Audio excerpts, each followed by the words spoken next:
समाचारों के इस भाग के प्रायोजक हैं गौतम बाली मेकअप स्टूडियो और एकेडमी सेक्टर 1 चन्नी हिम्मत जम्मू। द न्यूज नाउ देखने वाले सभी दर्शकों को अर्षा वासुदेव का नमस्कार। सबसे पहले नजर डालते हैं दिन भर की अहम खबरों पर।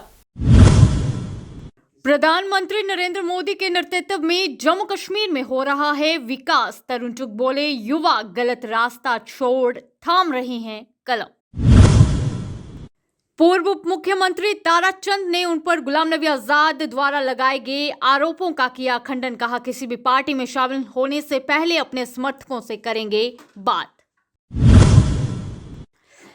जेकेपीसीसी के अध्यक्ष विकार रसूल ने किया ऐलान। कहा, कांग्रेस कश्मीरी पंडित कर्मचारी और आरक्षित वर्ग कर्मचारियों के साथ खड़ा हुआ है और खड़ा रहेगा। पीडीपी जिला अध्यक्ष हाजी परवेज अपने सैकड़ों कार्यकर्ताओं और समर्थकों के साथ पार्टी मुख्यालय श्रीनगर में अपनी पार्टी के अध्यक्ष सैयद मोहम्मद अल्ताफ बुखारी की मौजूदगी में अपनी पार्टी में हुए शामिल। आतंकी गतिविधियों से जुड़े मामलों में कई जगहों पर छापेमारी। एनआईए की दूसरे दिन भी प्रदेश में हुई कार्रवाई। अब समाचार विस्तार से। प्रधानमंत्री नरेंद्र मोदी के नेतृत्व में जम्मू कश्मीर विकास के पथ पर आगे बढ़ता जा रहा है। ये बात आज भाजपा के राष्ट्रीय महासचिव तरुण चुग द्वारा कही गई। तरुण चुग ने कहा कि मोदी सरकार में युवा गलत रास्ता छोड़कर पढ़ाई कर रहे हैं, हर तरफ विकास हो रहा है। उन्होंने कहा कि आज तक अब्दुल्ला और मुफ्ती परिवार ने जम्मू कश्मीर को लूटने का काम किया है। कश्मीरी पंडितों पर बात करते हुए उन्होंने कहा कि जब कश्मीरी पंडित घाटी से पलायन कर रहे थे, उस समय सरकार में जो लोग थे वही आज इन पर सियासत कर रहे हैं। उन्होंने अब्दुल्ला, मुफ्ती, गांधी, नेहरू परिवार का निशाना साधा। 47 पकड़ाई थी। अब नरेंद्र मोदी जी का दौर है। हमने उनके हाथ में कंप्यूटर, बैट, वॉलीबॉल, कलम और विकास की गाथा पकड़ाई है और उनसे निवेदन किया है अपने हाथों से जम्मू कश्मीर का भविष्य लिखें। बढ़ता हुआ जम्मू कश्मीर बने, नौजवान आगे आए। ये प्रधानमंत्री नरेंद्र मोदी जी का प्रयास है। तरुण सर, भाजपा से युवाओं को उम्मीदें हैं, आम जनता को उम्मीदें हैं। आज भाजपा हेडक्वार्टर के बाहर प्रदर्शन हो रहे हैं, आप आए हैं, क्या लगता है उनकी कहीं ना कहीं चेहरों पर खुशी आएगी? आप उनकी समस्या का समाधान करेंगे? ऐसा कि निश्चित स्थान पर सब चीज़ें इसमें बातचीत हो रही है। इंतजार में सर, आज आपके जो प्रोटेस्टर बैठे, क्या मिलेंगे उनसे, मुलाकात करेंगे? सर, हालांकि जो है कश्मीर में हालात पिछले कुछ महीनों में बदले हैं। वहाँ पे अब शांति, टारगेट किलिंग बंद हुई है फिलहाल, लेकिन अभी भी जो पीएम पैकेज के एम्प्लॉय थे वो वापस जाना नहीं चाहते। क्या कहेंगे? ऐसा कि 3 परिवारों ने जम्मू कश्मीर को आग लगाने का काम किया। 90 के दशक के अंदर जो आग लगाई गई, जब कश्मीरी पंडितों को वहां से निकलना पड़ा, कौन लोग सत्ता में थे? आज वही लोग कश्मीरी पंडितों के नाम पर पॉलिटिक्स कर रहे हैं। मैं अब्दुल्लाज एंड मुफ्तीज और गांधी नेहरू परिवार से पूछना चाहता हूं कि इनको वहां से विस्थापन क्यों हुआ? कौन मुख्यमंत्री था जब इनको कश्मीर छोड़ना पड़ा? कौन गृह मंत्री था भारत का जब इनको कश्मीर छोड़ना पड़ा? अब भी इनका प्रयास है कि किसी भी सूरत में कश्मीरी पंडित वहां ना रहे, इसलिए डर और खौफ का वातावरण बनाया जा रहा है। ये आपके मन में दर्द है तो एक पड़ोसी वहां से कैसे चला गया? अगर आपने उसे दिलासा दिया होता तो 90 को भी ना जाता। किसकी मुख्यमंत्री काल में गया? कौन देश का गृह मंत्री था? किसने सौदेबाजी की? किसको छोड़ा गया? किनको कहा गया कि कश्मीर की गलियों में जाके नारे लगाओ?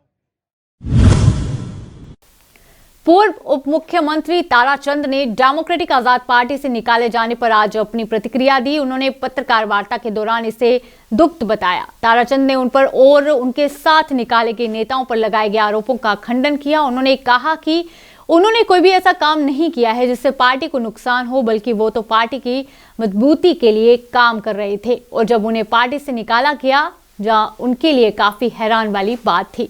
उन्होंने कहा कि अभी फिलहाल वो किसी पार्टी में शामिल नहीं हो रहे हैं और किसी भी पार्टी में शामिल होने से पहले वो अपने समर्थकों के साथ बात करेंगे और उसके बाद ही कोई फैसला लेंगे। बहुत अच्छी दोस्ती रही है, पीडीपी के साथ, एनसी के साथ, सब के साथ मेरी अच्छी दोस्ती रही है और आज भी है, सबके साथ मेरी दोस्ती है। जहां तक आप जो इशारा कर रहे हैं, अगर मुझे जाना ही है तो मैं शुभ के क्यों मिलता, मैं तो खुलेआम जाता। जब मैं जहां आया तो किसी के से शुभ के थोड़े आया, मैं तो खुलेआम आया। ये आरोप है और गलत आरोप है। ताराचंद जी, आपने कहा कि घुमा फिरा के, ताराचंद जी अगर 1 by 1 बात करेंगे तो मेरा क्या लगता है? ताराचंद जी, आपके पूरे टीम जिसने रिजाइन किया है, जिसको चिट्ठी मिली है, क्या घर वापसी कांग्रेस? जैसे मैंने कहा है, कोई भी पार्टी अछूत नहीं है, लेकिन ताराचंद कोई भी फैसला अकेले नहीं लेगा। अपने तमाम साथी जो जहां मेरे राइट और लेफ्ट बैठे हैं, मेरे पीछे बैठे हैं, जो अपने अपने इलाका में बैठे हैं मौजूद लोग, उन सबको कॉन्फिडेंस में लेके हम फैसला करेंगे किसके साथ जाना है। ताराचंद जी, आपने कहा कि घुमा फिराकर जो है, घुमा फिराकर कोई अगर बीजेपी में जाना, क्या आप ये इशारा कर रहे हैं कि गुलाम नबी आजाद जो है वो इनडायरेक्टली बीजेपी को सपोर्ट कर रहे हैं? मुझे ये बताइए, पुंछ के अंदर क्या हालात हैं डीएपी के, आप बेहतर जानते हैं। राजौरी जिला में क्या हालात हैं, कौन कौन लोग हैं, वो आप बेहतर जानते हैं। कठुआ में मनोहर लाल जी के अलावा वहां कौन है, वो आप जानते हैं। शांबा उधमपुर में कौन है, वो भी आप जानते हैं। जम्मू जिला में अब उनके साथ कौन रहा, वो भी आप जानते हैं। फिर कश्मीर के क्या हालात हैं, हमसे ज्यादा आप मीडिया के साथी जानते हो। तो आज आके इंदरवाल, वो एक ही पहाड़ है, जहां से इंदरवाल के साथ एक पहाड़ है, वो ऐसे पहाड़ है, एक तरफ चेयरमैन का घर है, इस तरफ वाइस चेयरमैन का घर है। डोडा के अंदर जनरल सेक्रेटरी का घर है। रेस्टवाइल डोडा में ही चीफ स्पोर्ट्स पर्सन का घर है। रामबन से ही सूबाई प्रेसिडेंट जो बना है, वो भी रामबन से ही रहने वाला है। तो जनाब, अब मुझे ये बताइए कि वो बाया जाने की बात नहीं तो कहाँ की बात है? लोगों को कहा जाता है जी 2 ही सीटें होंगी, हम चीफ मिनिस्टर होंगे, तो वो कैसे बनना, मुझे बताइए। चीफ मिनिस्टर तो 90 से मेजॉरिटी होगी, 90 सीटों की मेजॉरिटी जिसकी होगी वही बनेगा ना। तो अगर 1-2 सीट वाला कोई बन सकता है तो वो कैसे बन सकता है, वो आप बेहतर जानते हैं। मैं किसी का नाम नहीं लेना चाहता, मैं किसी की तरफ इशारा नहीं करना चाहता हूँ। जेकेपीसीसी के अध्यक्ष विकार रसूल ने किया ऐलान, कहा कांग्रेस कश्मीरी पंडित कर्मचारी और आरक्षित वर्ग कर्मचारियों के साथ खड़ा हुआ है और खड़ा रहेगा। उन्होंने कहा कि कश्मीरी पंडितों और आरक्षित वर्ग कर्मचारियों की मांगें जायज हैं, उनकी मांगों को सरकार को पूरा करना ही होगा, उनकी जानें कीमती हैं। जेकेपीसीसी के अध्यक्ष विकार रसूल ने आगे कहा कि अगर आगे उनकी मांगों के लिए अगर हमें सड़कों पर उतरना पड़ेगा तो हम उतरेंगे और उनके हक के लिए लड़ेंगे। वहीं उन्होंने कहा कि उपराज्यपाल उनके वेतन की बातें कर रहे हैं पर उनकी जान की बातें नहीं की जा रही हैं, जो कि गलत है और इस गलत को होते हुए हम नहीं देखेंगे। पीडीपी जिला अध्यक्ष हाजी परवेज अपने सैकड़ों कार्यकर्ताओं और समर्थकों के साथ पार्टी मुख्यालय श्रीनगर में अपनी पार्टी के अध्यक्ष सैयद मोहम्मद अल्ताफ बुखारी की मौजूदगी में अपनी पार्टी में हुए शामिल। साथी रहे हैं, जिस जमात से मैं आया हूं उस जमात में हमने इकट्ठे काम किया। अमेरा कदल कॉन्स्टिट्यूंसी के लिए हमने इकट्ठे काम किया और मुझे लगता है कि अमेरा कदल में हम दोनों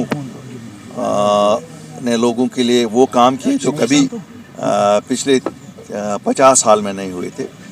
एक बार फिर आज इनका अपनी पार्टी में हमारे साथ शामिल होना एक नेक शगुन है, नेक फाल है। इस कॉन्स्टिट्यूंसी छानपोरा जो कॉन्स्टिट्यूंसी है शहरी श्रीनगर के लिए एक नेक फाल है, क्योंकि हाजी परवेज साहब एक ग्राउंड के वर्कर हैं, जगह जगह पहुंचते हैं और इन्होंने पीढ़ी में काफ़ी मेहनत की। हालांकि वहाँ की लीडरशिप ने जिस वक्त मुझे पार्टी से खारिज किया तो उन्होंने बड़ी कोशिश की कि परवेज साहब और अल्ताफ़ साहब के दरमियान खलिश पैदा हो जाए, दूरियां पैदा हो जाए, लेकिन ज़ाती मरासिम हमारे हमेशा ठीक थे। आज पॉलिटिकली भी एक बार फिर हम इकट्ठे चलने के एक रास्ते पे आए हैं, मुझे खुशी है। और ये शहरी श्रीनगर के लिए भी एक फाल है। जितने पॉलिटिकल वर्कर, अच्छे पॉलिटिकल वर्कर जो लोगों के साथ जुड़े हुए हैं मिलेंगे तो एक अच्छा इकदाम ही होता है। Sir thank you. बस सर ये जानना चाहेंगे क्योंकि इलेक्शंस के बारे में काफ़ी ज़्यादा बिगुल बजाए गए, उसमें बताया गया था कि पहले by the end of this year elections कराए जाएंगे, उसके बाद बाकी जो स्टेट्स हैं वहाँ पर तो इलेक्शंस कराएंगे, लेकिन यहाँ पर बिल्कुल मजाक किया जा रहा है। जबकि काफ़ी ज़्यादा पॉलिटिशियन जो है इसके मुतालिक बोल भी रहे हैं, नहीं हो रहे हैं, स्टेटहुड नहीं मिल रहा है, उस पर क्या कहेंगे आप? देखिए, हमारे लिए तो तंजीम साजी एक बहुत इम्पॉर्टेंट चीज़ है, क्यों हम एक नई जमात हैं। और आप देख रहे हैं जो आए दिन हमारी एडिशंस हो रही हैं, शहर श्रीनगर में हो गई, कल शाम को भी कुछ जॉइनिंग्स हुई हैं, आज भी पूरे दिन भर हम जॉइनिंग्स का ही सिलसिला जारी है। साउथ कश्मीर से आज वची से कुछ जॉइनिंग्स हुई हैं। तो हमारे लिए तो तंजीम साजी ज़्यादा इम्पॉर्टेंट है। इलेक्शन के लिए तो हम पहले से हमेशा कहते आए रहे हैं कि लोगों को एक अपना बेसिक राइट है, ये बेसिक राइट जितना जल्दी इनको दिया जाए अच्छा है। बाकी वो गवर्नमेंट ऑफ इंडिया का फैसला है, कब करेंगे कब नहीं करेंगे। अपनी पार्टी में हमें अच्छा लगा तो आज हमने इसका नाम भी अपनी पार्टी है, इसको आज हम ज्वाइन कर रहे हैं अपने वर्करों समेत। राष्ट्रीय जांच एजेंसी यानी एनआईए ने आतंकी गतिविधियों से जुड़े मामलों में आज सुबह जम्मू कश्मीर में कई जगहों पर छापेमारी की। सूत्रों ने बताया कि इन मामलों में कुछ संदिग्धों के परिसरों और ठिकानों पर जांच जारी है। जम्मू के कुल कलान और अरनिया क्षेत्र में भी एनआईए की कार्रवाई जारी है। इससे पहले आतंकी गतिविधियों और टेरर फंडिंग मामले में राष्ट्रीय जांच एजेंसी ने आज जम्मू व कश्मीर में 14 स्थानों पर छापा मारा। इस दौरान जम्मू में एक व्यक्ति को गिरफ्तार किया गया। कुलगाम, पुलवामा, अनंतनाग, सोपोर और जम्मू में 14 स्थानों पर दबिश दी गई। तलाशी के दौरान विभिन्न आपत्तिजनक सामग्री जैसे डिजिटल डिवाइस, सिम कार्ड और डिजिटल स्टोरेज डिवाइस आदि जब्त किए गए। मामले में आगे की जांच दूसरे दिन भी जारी है। राजौरी पुलिस द्वारा तय समय में सुलझाई गई अंधी हत्या। एक आधिकारिक बयान में senior superintendent of police Rajouri Mohammad Aslam ने कहा कि 21 दिसंबर की सुबह लगभग 3 बजे के करीब पुलिस चौकी खवास को विश्वस्त सूत्रों से सूचना मिली कि एक अज्ञात व्यक्ति आधी रात को लापता हो गया था। लोगों ने जुल्फिकर अली सकना गंदा तहसील खवास की पत्नी शमीना कोसर की हत्या कर दी। महिला का गला कटा हुआ था और वह अपने घर से 50 मीटर दूर पड़ी थी। इस सूचना पर बुडाल थाना में धारा 302 आईपीसी के तहत दर्ज की गई और खवास थाना के पीएसआई शौकत इकबाल के नेतृत्व में पुलिस दल मौके पर पहुंचा और मृत महिला का शव बरामद किया, जिसे पोस्टमार्टम के लिए जीएमसी राजौरी में स्थानांतरित किया गया और जल्द मामले की जांच पेशेवर तरीके से शुरू की गई। पुलिस टीम की जांच के दौरान शक की सुई पीड़िता के पति की ओर चली गई और तुरंत ही उसके पति जुल्फिकार अली पुत्र मोहम्मद अयूब सुकना गंदा को लगातार पूछताछ के लिए रखा गया। लगातार पूछताछ के दौरान मृतका के पति मोहम्मद अयूब के पुत्र जुल्फिकार अली ने अपना गुनाह कबूल कर लिया। आरोपी ने उस दिन अपराध की योजना बनाई और अंत में किसी नुकीली चीज से उसकी हत्या कर दी। तलाशी के दौरान आरोपियों के कब्जे से हथियार व चाकू बरामद किया गया है। चार्जशीट शाहपुर ब्रास्ट जो है उसके रिगार्डिंग हुई है। शाहपुर में जो है एक शादी जो है मनाटी कम्युनिटी के एक बंदे जिसका नाम फतेह राम था, उसके बेटे की शादी थी और शादी में जब सामान कंक्लूड कर रहे थे, जैसे सामान जो उसका उसमें टाटा 407 में जो सामान को लिया जा रहा था, वहाँ पे एक ग्रेनेड फेंका गया जिसकी जद में 2 बंदे आए थे और ज़ख्मी हुए थे। तो ये जो जब उसको वर्कआउट किया गया, जब उसमें तफ्तीश हुई तो ये पता चला कि तालब शाह जो एक यानी ISI के इशारे पे उसने और भी बाकी यानी मिलिटेंसी की बहुत सारी वारदातें इस ज़िले में की थी, तो उसी का रोल पाया गया और उसके साथ 2 एसोसिएट्स थे, एक का नाम शबीर और दूसरे का नाम सादक है। तो इन 3 के ख़िलाफ़ जो है, और ये जो है ये सारा काम जो है एक कासम है अंगराला माहौल का जो रियासी डिस्ट्रिक्ट में पड़ता है और आज अक्रास है वो इसका कोड सुलेमान है। तो इनके जो है ये सारा ये नेटवर्क वो सुलेमान चलाता था और आगे इसके ये कारिंदे थे तालब शाह, शबीर और सादिक। तो इन्होंने ये ब्लास्ट किया था, ग्रेनेड ब्लास्ट, जिसमें 2 बंदे इंजर्ड हुए थे। तो वही केस को जो है कल चालान किया गया और मैंने ये कोर्ट में ये चालान पेश किया। सर इससे कबल भी है किसी तरह का? ये जो है तालिब शाह ने 3-4 वारदातें की हुई हैं, तो उन सब की बारी बारी से केसेस चालान हो रहे हैं। उसको जैसे मान लो इन्वेस्टिगेशन किसी केस की उनमें से क्लोज़ होने वाली है और कुछ जो है उनमें थोड़ा टाइम लगेगा। तो जैसे वहाँ ब्लास्ट कोटरंका में 2 ब्लास्ट हुए थे, फिर एक रंजीत सिंह को फायरिंग करके उसको मारने की कोशिश की गई थी, और एक तरगाई मर्डर केस है जिसमें करामत शाह जो है वो उसको मारा गया था जवान लड़के को। तो ये सब वारदातें इन्होंने की हुई हैं और उसके जो है इनके खिलाफ इसमें कार्रवाई जो है वो रवा है और ये कोर्ट ऑफ लॉ में जल्दी से जल्दी कोरोना के बढ़ते प्रकोप के बीच प्रदेश मुख्य सचिव ने दावा किया है कि जम्मू कश्मीर किसी भी स्थिति से निपटने के लिए तैयार है, इसलिए घबराने की कोई जरूरत नहीं है। श्रीनगर और जम्मू दोनों ही शहरों में पर्याप्त बंदोबस्त है, जहां तक कि अभी जम्मू कश्मीर में कोई मामला भी सामने नहीं आया है। मुख्य सचिव ने कोरोना को लेकर स्वास्थ्य विभाग के सचिव, जीएमसी जम्मू और श्रीनगर के अधिकारियों के साथ बैठक की। मुख्य सचिव डॉक्टर अरुण कुमार मेहता ने सभी स्वास्थ्य विशेषज्ञों को एहतियाती उपाय करने के लिए कहा, ताकि प्रशासन किसी भी आकस्मिक स्थिति से निपटने के लिए पूरी तरह तैयार रहे। All Jammu and Kashmir transport confederation के अध्यक्ष मोहम्मद शफी ने एजाज अहमद खान के आवास का किया दौरा। मोहम्मद शफी ने उनकी मृत्यु पर शोक जताया और उनकी आत्मा की शांति की भी कामना की। जिला फैमिली पे जो हमारा ड्राइवर एजाज अहमद खान, जिसकी शहादत मैं कहूँगा, क्योंकि सुबह निकल के शाम तक ये लोगों की खिदमत करते हैं ड्राइवर्स। इनको अपनी फैमिली के साथ कभी टाइम नहीं मिलता है स्पेंड करने के लिए। उनसे पूछे क्या हालात है, या कोई भी जो भी गवर्नमेंट जो भी हमारे यहाँ स्कीम्स हैं उनका फ़ायदा कभी नहीं उठाते, क्योंकि इनके पास वो टाइम नहीं होता ड्राइवरों के पास। ये खिदमती खलक करते हैं, लेकिन बदकिस्मती की वजह से इसी माशरे को सबसे गलत समझा जाता है।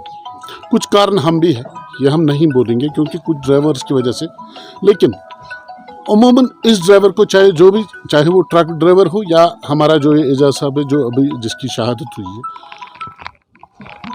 हमें फिर गलत इल्ज़ामों से ठहराया जाता है। इस कौम को काफ़ी बदनाम किया गया है, जबकि ये कौम बीमार को हॉस्पिटल तक, ऑफिसर को डिपार्टमेंट तक और मंजिल वाले को मंजिल तक पहुंचाते हैं। इससे बड़ी इबादत कोई नहीं है। ना इसमें करप्शन है, क्योंकि जो हमें गवर्नमेंट से रेट मिलती है हम वही करते हैं, और ना इसमें कोई और चीज़ है। लेकिन बदकिस्मती की वजह से इस कौम को सबसे निचला कौम समझा जाता है। जो हमने आज यहाँ पर आकर इस ख़ानदान के साथ, जो हमारा इस टाइम यहाँ पर इनकी दुख की घड़ी में इनके साथ बराबर का शरीक है, वहाँ पर मैंने देखा कर्नाटक में, शायद कर्नाटक कहा था, वहाँ के स्टेट ने क्या किया है कि ड्राइवर्स को अगर कहीं भी कुछ हो जाता है, खुदा ना खास्ता, उसको फैमिली को 15 लाख रुपए मिलते हैं और साथ साथ 2 बच्चों को स्कॉलरशिप मिलती है। लेकिन यहाँ उसके बदले हमें जवाब मिलता है या तो ये शराबी था, या ये चार स्पीकर था, या इसको बेहिसी, जैसे आपने मुझे कहा कि बेहिसी की सूरत में। ये हम लोगों को बड़े तकलीफ पहुँचता है यहाँ पर कि जब हमें ये चीज़ें कही जाती हैं। मैं सबसे पहले डीसी बांडीपोरा से रिक्वेस्ट कर रहा हूं कि इस फैमिली के लिए एक्स ग्रेशिया रिलीफ दिया जाए, क्योंकि देखिए जब ये रेड क्रॉस जमा करते तो वो हम ही लोग देते हैं। तो मैंने आपको पहले कहा हम देने वाले हैं, हमें किसी ने कुछ नहीं दिया वापस, लेकिन हम चाहते हैं। प्रशासन बांदीपोरा ने आज लघु सचिवालय बांदीपोरा में सुशासन पर एक भव्य कार्यशाला का आयोजन किया। इस कार्यशाला में ADC Ali Afsar Khan, district nodal officer coordination Mohammad Ashraf Haq, ADC Wasim Raja, DDC members, JD planning Imtiyaz Ahmad, BDCs, PRI और अन्य संबंधित उपस्थित थे। एडीसी बांदीपोरा अली अफसर खान द्वारा स्वागत भाषण प्रस्तुत किया गया, जिसमें उन्होंने सुशासन के विभिन्न पहलुओं पर विचार विमर्श किया। उपायुक्त बांदीपोरा डॉक्टर हफीज अहमद ने अपने संबोधन में न्यूनतम सरकार और अधिकतम शासन के प्रमुख पहलुओं पर प्रकाश डाला। उन्होंने कहा कि प्रशासन की सेवाओं की ओर जाने की प्रतिबद्धता सुशासन और अधिकतम शासन की दिशा में एक प्रमुख विकास है। कश्मीर घाटी के साथ साथ लद्दाख में कड़ाके की ठंड जारी है। श्रीनगर में न्यूनतम तापमान -4.8 डिग्री सेल्सियस और लेह में 13.8 डिग्री सेल्सियस दर्ज किया गया। मौसम विभाग के मुताबिक श्रीनगर में पिछली रात के -5.5 डिग्री सेल्सियस के मुकाबले 0.7 डिग्री सेल्सियस तापमान ज्यादा था। अधिकारी ने कहा कि ग्रीष्मकालीन राजधानी में साल के इस समय के दौरान कुल पारा सामान्य से 2.8 डिग्री सेल्सियस कम था। काजीगुंड और न्यूनतम तापमान की बात करें तो -4.6 डिग्री सेल्सियस दर्ज किया गया, जो सामान्य से 2.6 डिग्री कम था। मौसम विभाग के अनुसार मौसम 25 दिसंबर तक मुख्य रूप से शुष्क रहेगा। 26 से 30 तक आसमान में बादल छाए रहेंगे और जम्मू कश्मीर के कुछ हिस्सों में बारिश और बर्फबारी की संभावना जताई जा रही है। अभी के लिए इतना ही। बाकी अपडेट्स के लिए बने रहिए दी न्यूज़ नाउ के साथ। धन्यवाद।